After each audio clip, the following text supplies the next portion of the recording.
ating natutunghayan ang pagdating ni Pangulong Rodrigo Duterte mula China, live mula rito sa Davao International Airport.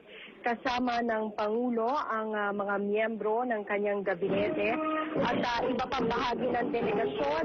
At sa puntong ito ay mainit na sinasalubong ang Pangulo ng Philippine Air Force at Army sa pamamagitan ng isang banda. Inaasahan natin na sa kanyang pagdating nga ay mag-uulat ang Pangulo kaugnay sa naging bunga ng kanyang dalawang magkasunod na state visit sa Brunei at China. Noong nakaraang linggo, tumulak ang Pangulo sa Brunei para sa 3 araw na pagbisita kung saan nakipagpulong ito kay Sultan Haji Hassan al-Bolkiah sa Filipino community. At matatandaan ng Brunei dapat ang unang foreign visit ng Pangulo, subalit dahil sa Davao Blast ay hindi ito natuloy. Samantala, lumipad naman ng Pangulo pa Beijing noong October 18 bilang tugon sa imbitasyon ni Chinese President Xi Jinping. Hindi po nga natutunghayan sa live feed ang pagdating ng Pangulo. Ating pong tunghayan. Philippines, President Rodrigo Roa Duterte. Ikaw ang mag-aahon.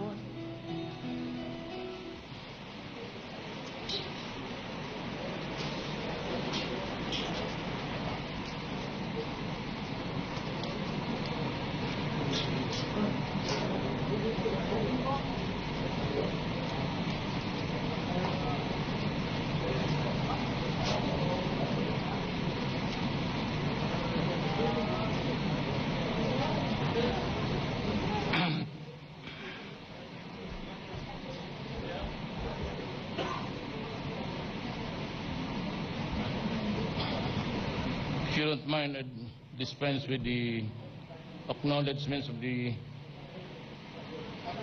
personas who are here because kilala naman tayong lahat. I am glad to be back after my state visits to Brunei, Jerusalem, and the People's Republic of China. In both my visits, we reviewed the sum total of our relations and explored other areas of undertakings that open doors for more meaningful engagements. A clear focus was directed more on economic cooperation and partnership to benefit our people. In Brunei, I met His Majesty Sultan Hassan al-Bolkiah, with whom I discussed ways of furthering deepening bilateral relations, particularly through economic cooperation. We secured Brunei's commitment to help develop Mindanao halal industry, especially in certification and in capacity building. Brunei and Mindanao can be twin hubs for the production and export of halal certified products. We agreed to intensify trade and investments and to work closely to further bolster the role of BIMP-IAGA in growing our economies. We also agreed to address connectivity issues to increase air and sea linkages to facilitate trade and commerce. I thank His Majesty's of Brunei's role as a partner for peace and security's continued support for the Philippines' effort to pursue just and lasting peace in Mindanao. We fully cooperate to combat illegal drugs trade and collaborate on maritime and defense issues, particularly in redressing our transnational crimes, piracy, and crimes at sea. To ensure progress in our discussions, we instructed officials of our respective government to immediately work together in transforming this agreed agenda into specific plans and actions.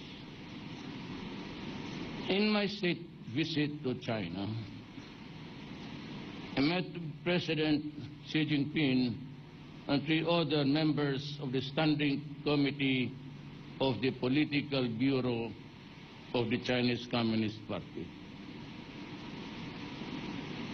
I met Premier He Chang, Chairman of the National People's Congress, and Xiang Lijiang, and Vice Premier Gao Li.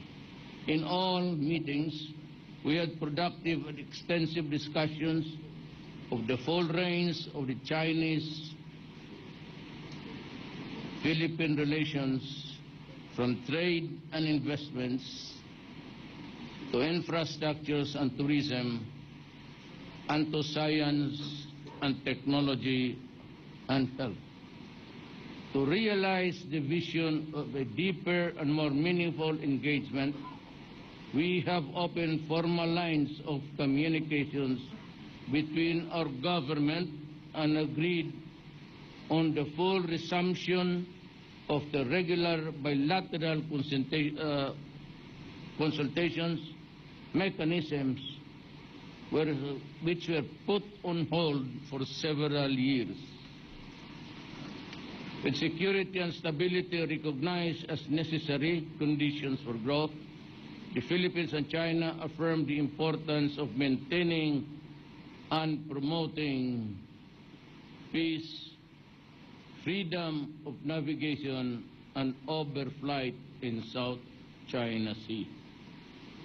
We acknowledge the need to address disputes through peaceful means in accordance with international law. We also agreed to continue discussions on confidence-building measures, including a bilateral consultation mechanisms to discuss immediate issues of concern in South China Sea. To maintain stability, we also concluded an agreement between our Coast Guards for general cooperation to minimize incidents at sea. To combat the menace of illegal drugs, we will continue across a broad range of areas, including in capacity building, equipment upgrading, and support for rehabilitation purposes. With the shared objective of achieving greater growth and prosperity for our peoples, the Philippines and China jointly work closely on building on a robust economic agenda. Our government signed 13 agreements, mostly economic in nature, and these agreements provide the framework to which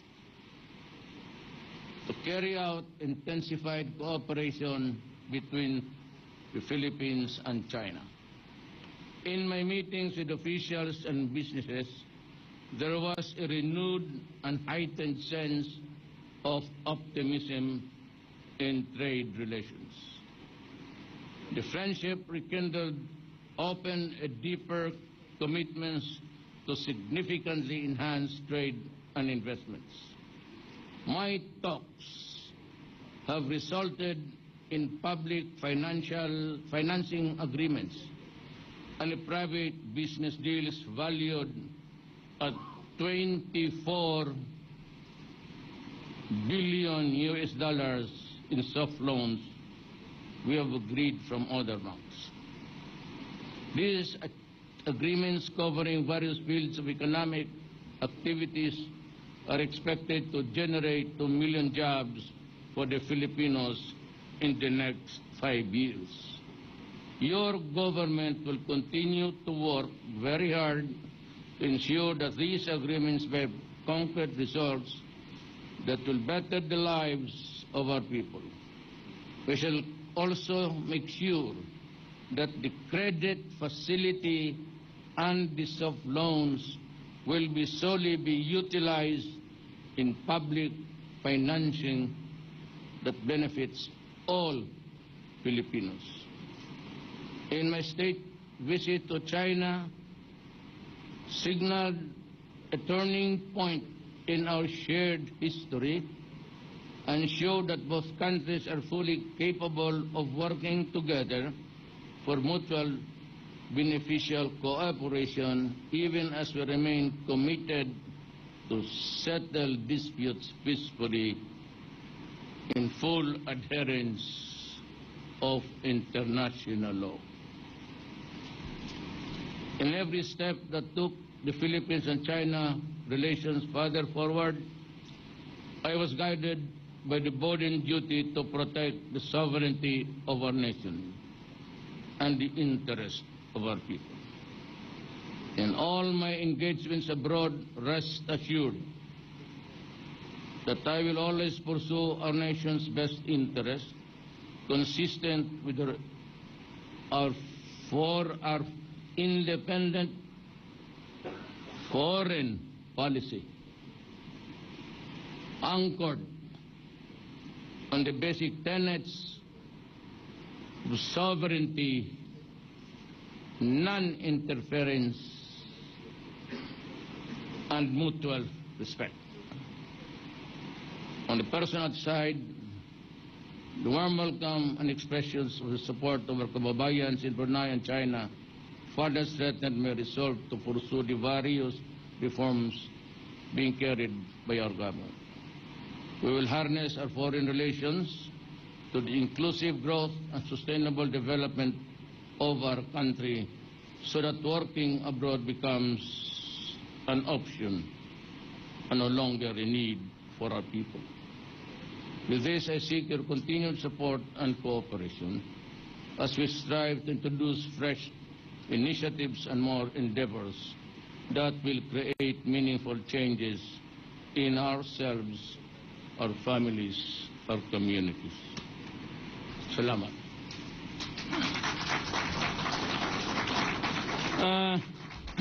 We can maybe accommodate a few questions. Siguro mga 100 okay na? The first question, Mr. President, is from Edith Regalado of the Philippine Star.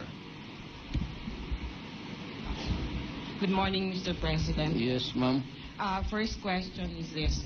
While in China, you declared, you had some pronouncements about severing ties with the U.S., both militarily and economic aspect. Now the question is, when are you going to come out with a written order with respect to the military? And then for the economic aspect, it would affect private businesses and, you know, the BPOs and everything. So, yung side na yun, sir. And then second question, sir. Anahin ko na lang, sir.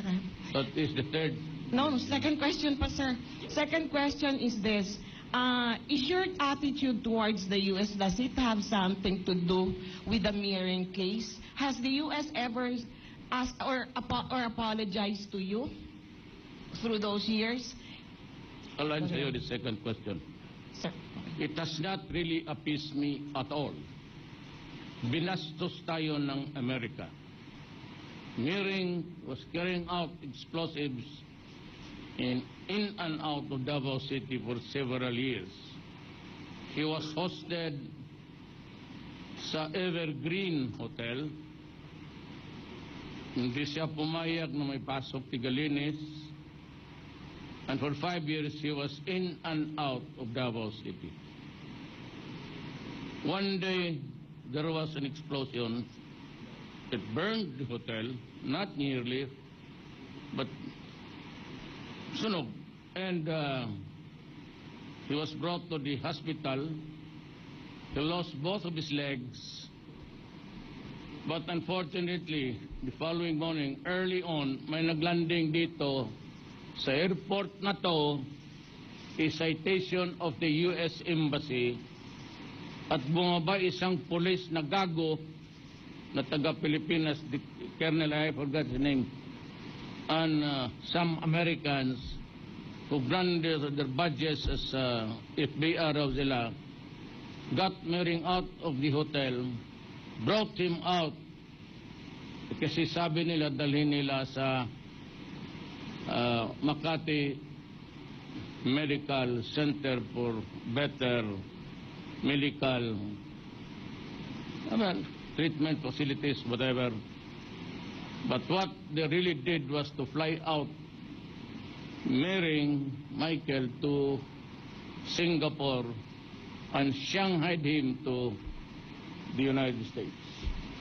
To this day, parang Batman and Robin mystery yan. No explanation. But a week after, or 4 or 5 days, Richard Donny, the ambassador at the time of the United States, nagipag-usap sa akin early morning with his aide only, and Mr. Bongo, apat kami nag-usap, and they promised to conduct a full-scale investigation and committed to me that they will serve me a copy. Sa awa ng Diyos, hanggang ngayon, wala pa ako natanggap ni baski note ng mansana.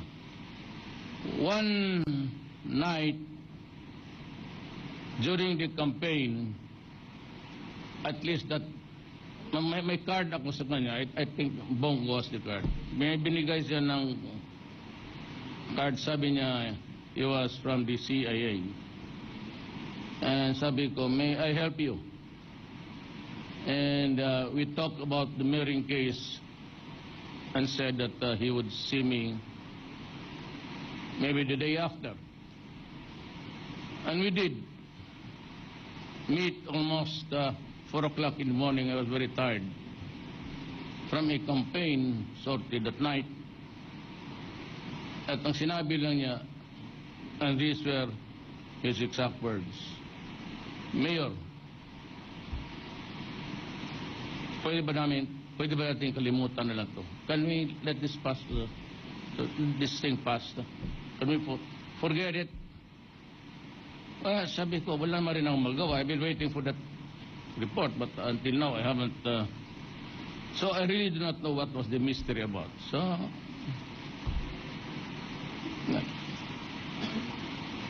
ngayon, itong Amerika, if they violate their sovereignty, they will raise hell.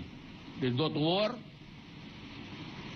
Kung tayong ginagawa nila sa atin, there wasn't even an apology or anything. Kinalimutan ko yun. Ngayon, dumating itong naging presidente na ako, and one of the 3 promises that I made to the people was that I will cut corruption. And I hope it will really. Hindi ako naawa sa akin. Naawa ako sa. We will cut corruption. Period. Second is, I will fight drugs. And third, I will cut criminality. Problema ngayon, I am faced with a dilemma. We never knew exactly how many at the time during the campaign how many people were infected or gone crazy because of drugs. And they knew it because they were there when it was unfolding. Yung 3 million na yun, figure yung ni General Santiago when he headed the PDEA. Hindi ko binilang yung akin kasi until now, we are receiving surrenderies, and I think by the end of the year, it would have reached the 4 million mark. Alam nila yan. And so I was hard-pressed.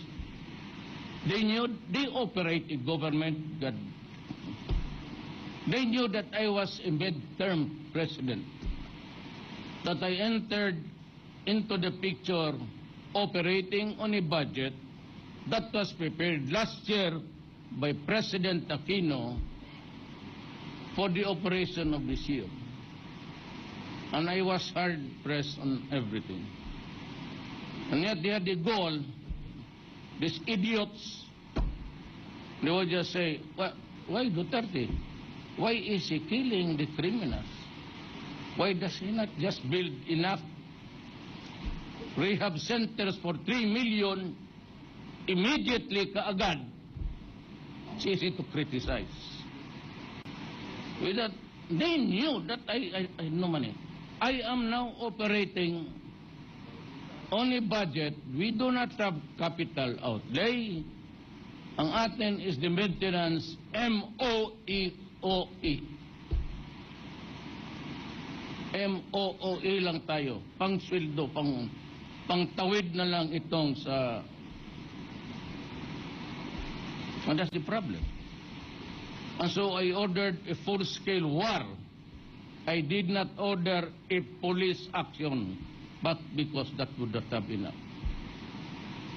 So when I became president, I pressed everybody. And lo and behold, we are now nearing 4 million drug addicts in this country. Alam mong ginawa ng Amerika? Ang una-una itong human rights, I know who's that idiot, also another idiot. There were plenty of idiots there criticizing me about human rights. Sinakyan nila an issue of extrajudicial killing, which was not an issue at all. You were here, we were all around. It was not an issue against me. Until the dying days of the campaign, when my ratings were going up, lahat ng basura, and this senator who talks with his mouth, with his foot on his mouth, binasura na pati corruption. I said, open the banks and all, you can have.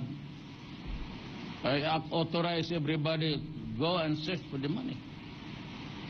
At itong extrajudicial killing. Ngayon, binigyan mo ako ng pan. I was about avoided it, but you gave the window, so I'm still.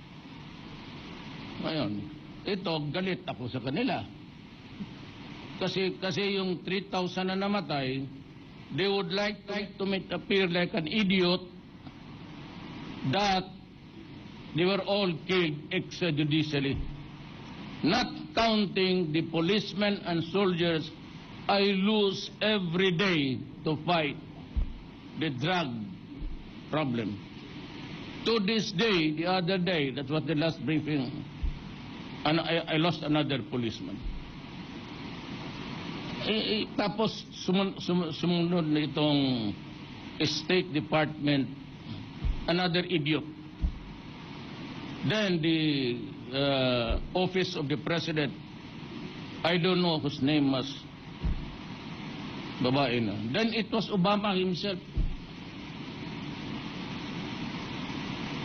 You know, if somebody can give me an answer, I will resign tonight in handwriting.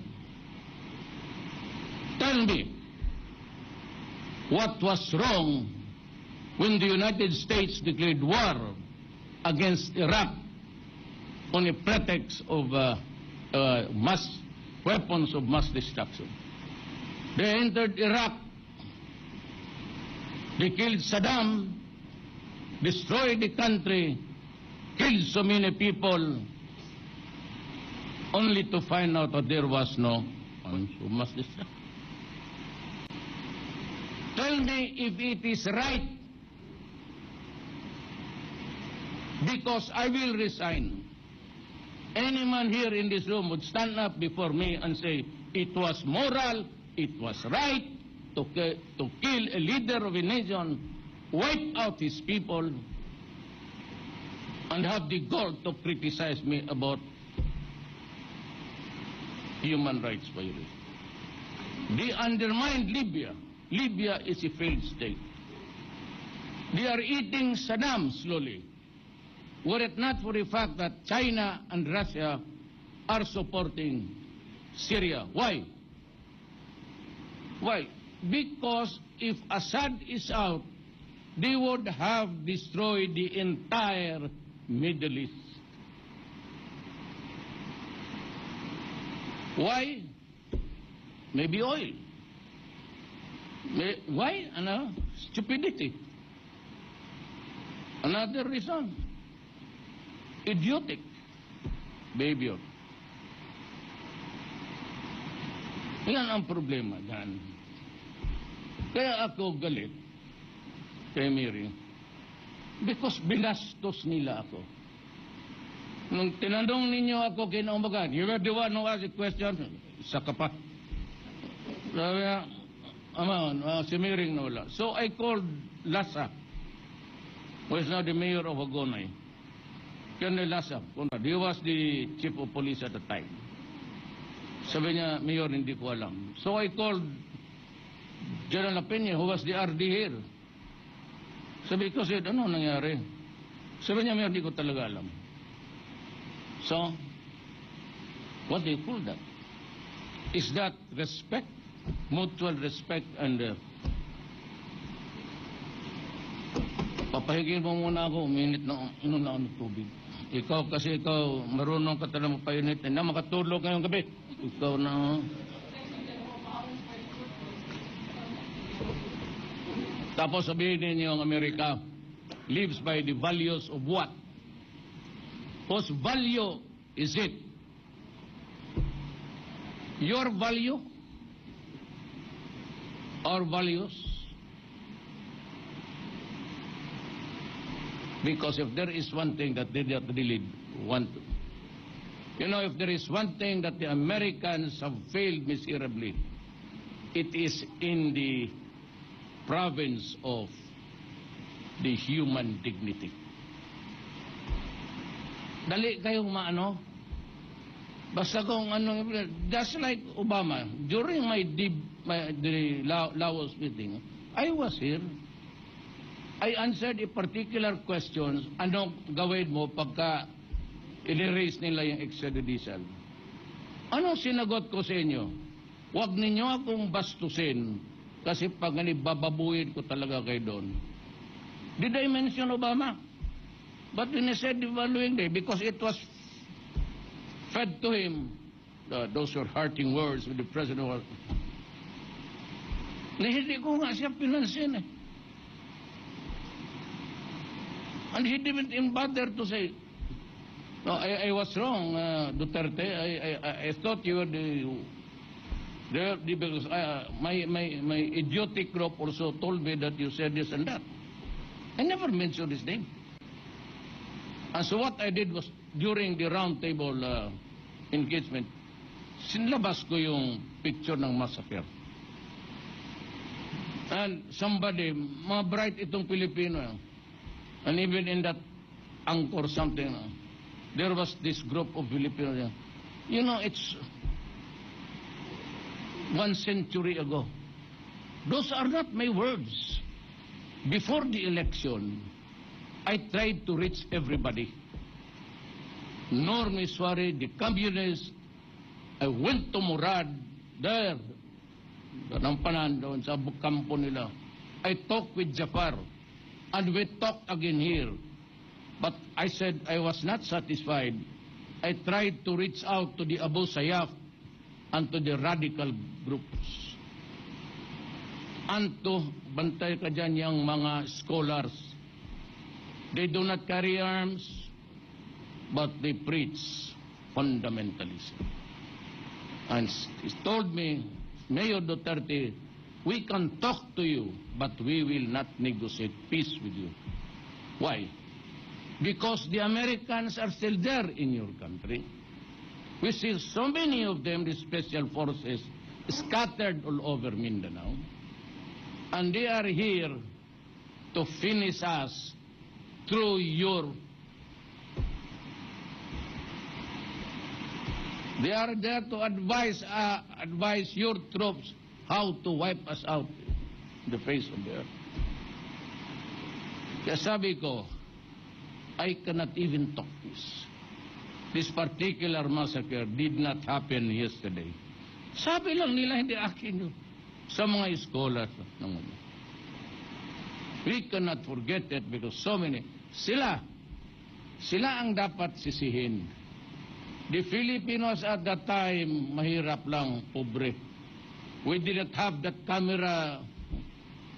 They all got those pictures of killings, massacre, piled bodies, with a soldier putting his foot on the breast of a woman.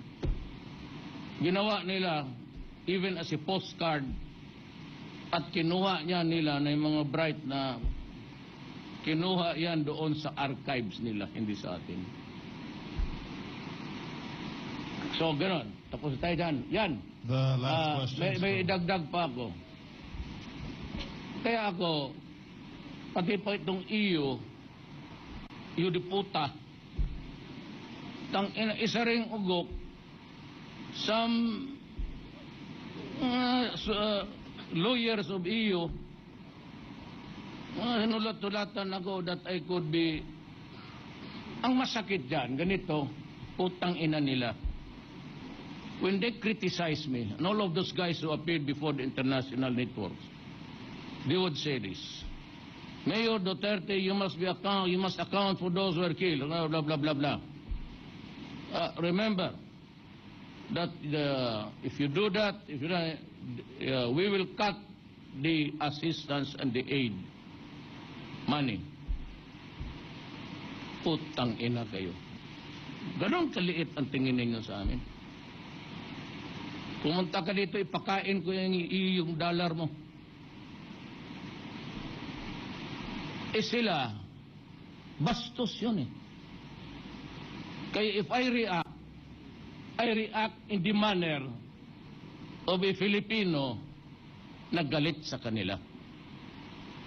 Kaya ako nag-iinsulto ng tao. What is there to defend my integrity and the integrity of the people of the Philippines? Ganon ninyo, paano ang mga Pilipino sa labas? Nandiyan na nga, nagpakahirap na, tapos that we will cut the assistance. Putang ina, iilo ninyo yung pera ninyo. You know what is an ilo? That's a piece of paper. When you run out of toilet paper, you wipe out your ass. God damn it. Bullshit kayo. Why am I saying this? It sounds the height of vulgarity. You started it. You give me 10, I'll give you 20. Bakit din yung sabihin na we will not give the aid unless you... Who are you to say that to me? Bastos ka ba? Sabi ko sa inyo eh. Do not do that kasi bababuin ko kayo. So now, the doors are open again. There's a window open. Talagang bababuin ko kayo. Unstatesmanship. I am not running for any statesman. There's no position in this planet statesmanship. You can eat it all. But I have a country to protect and the dignity of the people. That's why I give back to you full length of what you want to say about me. So let us place ourselves in the proper perspective. Assistance, USAID, you can go to hell. EU, no wonder you are in shambles now. You cannot even agree to be together or not. Whether to form still a European community or disintegrate. Why? Because your lawyers who plan it are all stupid and idiots. I'm ready for the next question. Next question is from Ina Andolong, CNN Philippines. Good evening, sir, and welcome back. In China, you announced a separation with the United States. What exactly, sir, do you mean by separation? And what actions, if any, will you take to formalize this pronouncement, specifically... You know, you have to take my words in the context of what I've been saying all along. It's not severance of ties. When you say severance of ties, you cut the diplomatic relations. I cannot do that. Why? It's to the best interest of my country that we maintain that relationship. Why? Because there are many Filipinos in the United States. Americans of Filipino ancestry. Why? because the people of my country is not ready to accept. I said separation. What I was really saying was separation of a foreign policy. In the past, and until I became president, we always follow what the United States would give the cue. What he would give the cue that we are there, we follow, pasunod-sunod tayo. Hindi ako magsunod. Now, for example, Russia came out with a statement that this mentioned that I had a talk with Medvedev, and they are ready to extend any and all assistance. So that if I would like to have an atomic bomb, and if it is given to us, I'll bring it here. That is what it means. But I would like to thank Russia for understanding us. My problem, and they know also that how hard I am in dealing with the economic stress of my country. And for them, it was a very nice human gesture to the Russian Republic. Salamat po. Last from me, sir. The pronouncement has raised concerns or questions on what it could or how it could impact existing deals like the VFA or EDCA, the Mutual Defense Treaty, and also concerns from Filipinos in the U.S., sir, working there, and yes, those hired by U.S. BPO. That's what I said. Do they have anything to worry about? Yes, I have about to worry. I worry that they would not get out of this country, that you have to force them. That is my worry. Why should I be worried? It will affect EDCA and the rest of the agreements? Maybe. But I have to consult the military, the police, and everybody. Because at the end of the day, it is all security. No?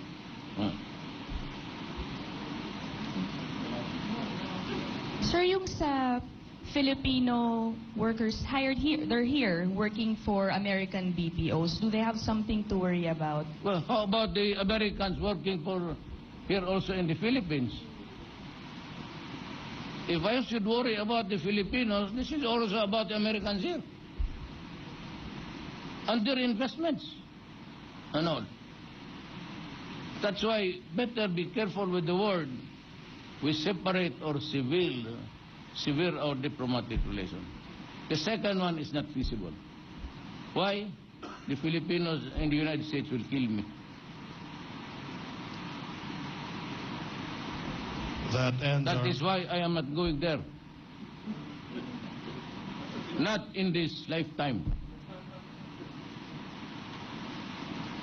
Inaabuso kasi tayo ng mga wala. That ends our press conference. Thank you so much, ladies and gentlemen. No more? How about the young lady? The blue shirt. You'll have your time.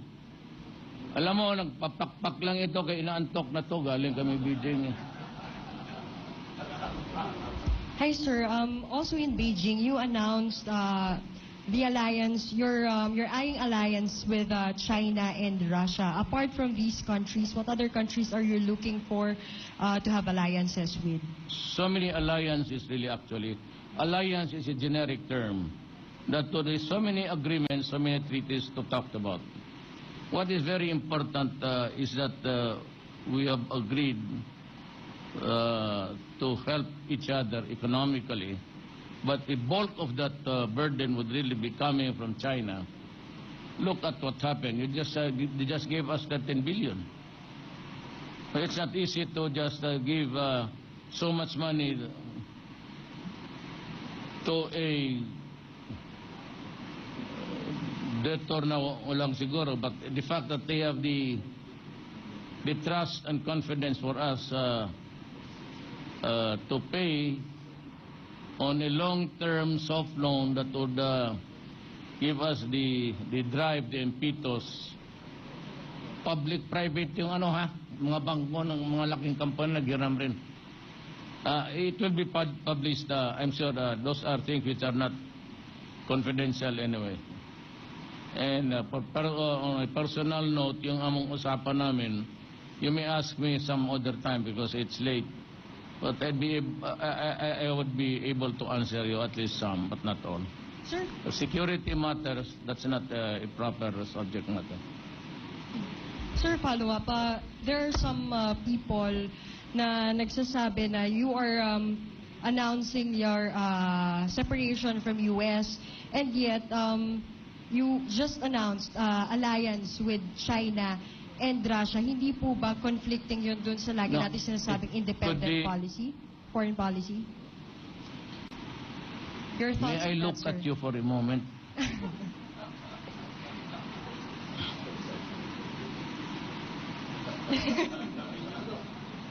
It could be, ma'am, a military alliance. It could be an economic alliance. It could be an economic bloc. Separation of my foreign policy. That it need not dovetail the foreign policy of America. That's what I meant actually. Even severe is to cut. Separate is just to chart another way of doing it. Thank you, sir.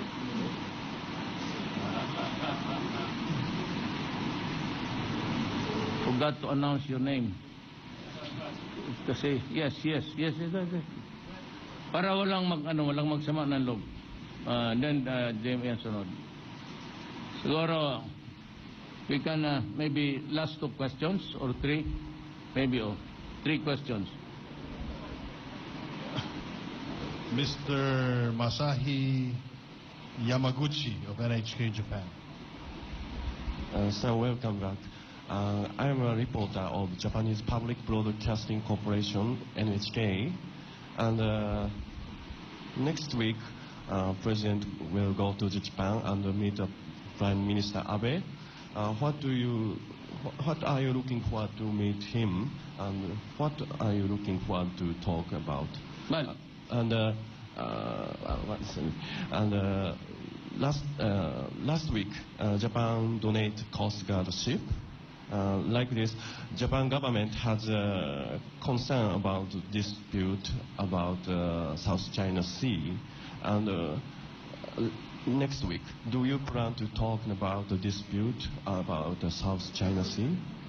well, I didn't get your questions in totality, but I'll just answer you. First, yes, I'm going to China to visit Japan. Well, Japan nga pala. Ako yung antok. I'm going to Japan maybe. I don't know, kailan yun? I'm going to Japan to visit your country. I don't know if it's just an official visit or state visit. To me, it's just the same. And of course, I have to talk to Minister Abe and the rest of the officials of the Japanese government. Maybe go to the Diet to just see it for myself. I have looked at the place from the outside that I was not really able to go in. My talks with the Japanese government, particularly the premier, would really be solely on, well, most of it actually is economic cooperation, and of course, shared interest. Now, the most important thing there is the shared interest is really, if I get what you are driving at, is about the South China Sea. You know, I said I cannot talk for your country. I have to wait until I meet Minister Abe what would really be talking about. But the South China Sea has been the contention with several other countries vis-a-vis against China. The award to my country was on the arbitral decision, and it said that that piece of property there, if at all, is really part of our exclusive economic zone. It has nothing to do with the territorial waters. But if you are entitled to a fish fund, as agreed upon by all, that each country shall own a fish fund of its own for its sustenance, that is what it is being talked about in that judgment. I told everybody, and I told China, I cannot surrender anything there. And in passing, we mentioned, they said that, they answered that at least what was, we do not want trouble there. We can only talk. And we hope that your country will not, do something foolish to start a violent war or incident. And I said no. And we cannot talk about it because I cannot give or promise anything which I cannot do under the laws of my land, particularly the Constitution. And that would be maybe also the meat of what I would tell your minister, that we can only agree to talk peacefully, resolve the dispute, and maybe come up with something that is good for everybody. Just maybe. In other words, if you're asking me now, since I have to talk to Minister Abe, I cannot make any projections of what will happen. But to the Chinese government, I said, well, if that is the thing, that is what is in your mind, because that is also my stand, we will find a day to talk about it only on the issue of the South China Sea and no topic at all.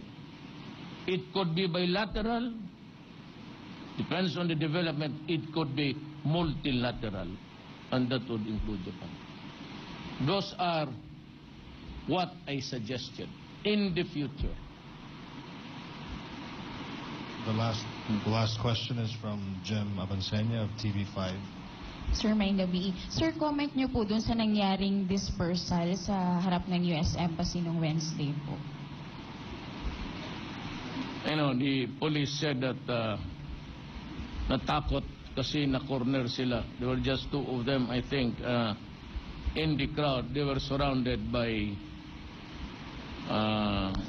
the group of militants. Alam mo, yan ang sinasabi ko. Even in war, even in everything, it's miscalculation. Well, I think that the police there was, nobody would ever do that in the midst of a troubled, I'm not justifying it. Just say maybe, baka he was under stress. He might be they might gang up on him, hurt him. And so he acted on by instinct, self-preservation. Tsaka yung namang hindi naman talaga yung talagang may gusto siyang patayin. Padiretso-diretso lang eh. Hindi naman talaga yung pinipili niya kung saan yung mga tao. But I said, I am not, this is not a brief for the police. I might say that. Pero I intend to look at it. I will try to talk to the police, invite him for coffee, and I will talk to the activists. Para naman hindi sila, I would like to know what really happened. The dimension can be had if I would do the questioning myself. I do not want a quarrel between there's no more left here. I do not want to hear it. From our side, Governor, right, or from the left. We should stop it because we are talking. And we are all Filipinos. I do not want anybody hurt them. Not the police, not the young militants. It's about time that we should really treat this as a matter with civility. Hindi na yung ano na lang dyan kasi batuhin mo yung mga police. Police naman come in swaggering and beating people. I would not like that in these things happening in my administration. I'm praying to God that we will succeed in the talks and baka sakali makatsamba tayo. So with our Moro brothers, baka one for reason or another, it might dawn upon everybody that we should be just talking. Everybody is progressing, whether it's in China, Japan. Why are we still trying to fight that? Parang tayo nag-rumble dito ng bata eh. Look at those young people that are fighting street fights every night. Stop it. No, kukurnihan na ako. But this is one thing I'd like to suggest. I do not want any firearms during demonstrations. Maybe, but no M16s there. Wala, they should be stationed far away. The worst that they can do, or maybe the demonstration is cause damage. I do not want to see M16s. There's no fighting there that will ever happen. I mean, those are anathema in the modern sense of the word, demonstrations. They're everywhere. In every country, there are always demonstrations. And the government, police and military should expect that when there is almost a disagreement in dissent, everybody in any country, it could be Turkey, it could be anywhere. It's always France. Nandyan talaga yung demonstrations. It is part of the territory of democracy.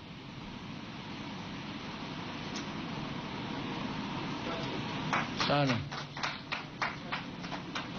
Yeah. Okay. I might not be able to hear you. You know, I had this sleeping when I was. You might want to use the. Yes, sir.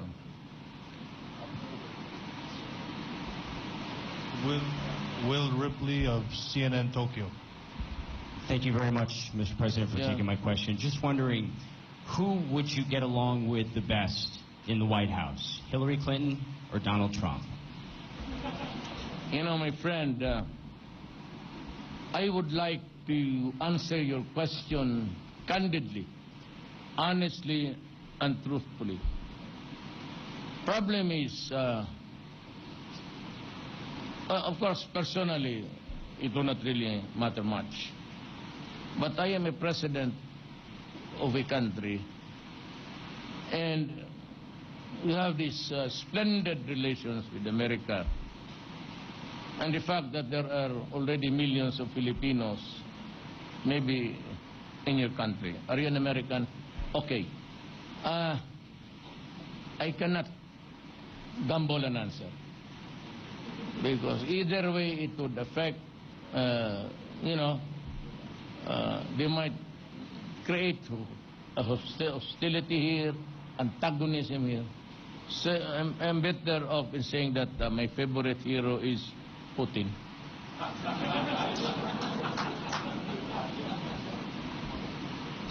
Some in the United States and elsewhere have compared you, the reason why I ask, have compared you to Donald Trump, the Republican candidate. What do you make of those comparisons? Speaking off the cuff, speaking what's on your mind.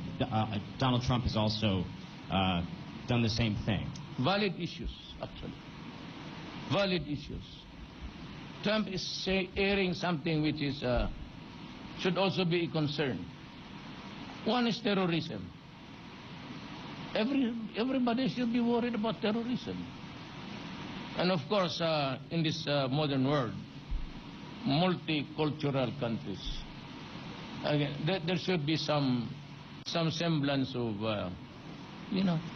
acceptance and maybe, especially in the matter of religion, tolerance. Those are both words, but they have deeper meanings if you go into it. Tolerance, tolerate your religion, I respect it, and all the things like that. Terrorism, it's there. And frankly speaking, I'd like to be honest with you. America somehow, not all, somehow provided the reasons for the terrorism there right now. Why? Well, you need not be a terrorist. There has to be an explanation. For an Arab of Syrian descent, of Iraqi or Iranian would be there, migrated to the United States, and was even born there, and yet somehow gets into a radical thing. Maybe not even the history of the Persian Empire and all of these things. What they see are the bombings and the killings of soon.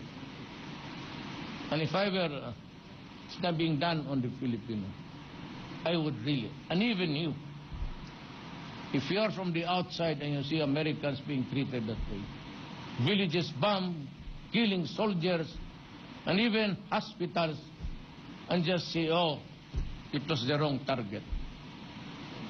You, by those pictures alone, you need not physically import, bring him inside the United States. With those images on TV and the Facebook, you have created so much terrorism in your country. That is what I can say honestly, my observation about America. You have imported terrorism to your land. Okay? Yes, sir. The last one. The third. Yeah, okay. Ian Cruz of GMA. Welcome back, Mr. President. Ian Cruz of GMA7, sir. Sir, did you bring up the issue of Filipinos' fishing rights in the Scarborough Shoal with President Xi Jinping? And was there any assurance from the Chinese that they will not reclaim any part of the Scarborough Shoal, sir? I leave it to the... Yes, of course, we did. I leave it to the Chinese authorities what they will do in the next few days from now. Napag-usapan namin, pero no. I leave it to them to... So one of the things I said that in the private talks, which I cannot. But tingnan natin. Let us see what develops in the days to come. Last, hindi ka man bidya.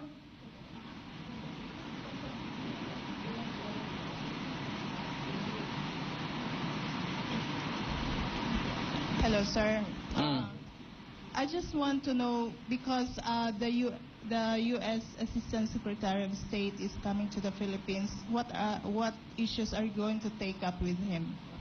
Again. The U.S. Secretary of State, Daniel Russell, is coming to the Philippines. What issues are you going to take up with him? Secretary of State? Assistant Secretary of State. The Secretary of State here is Perfecto Kerry Yasay. Yeah. Yes, thank you. Thank you, ladies and gentlemen. Thank you, Mr. President. Good night.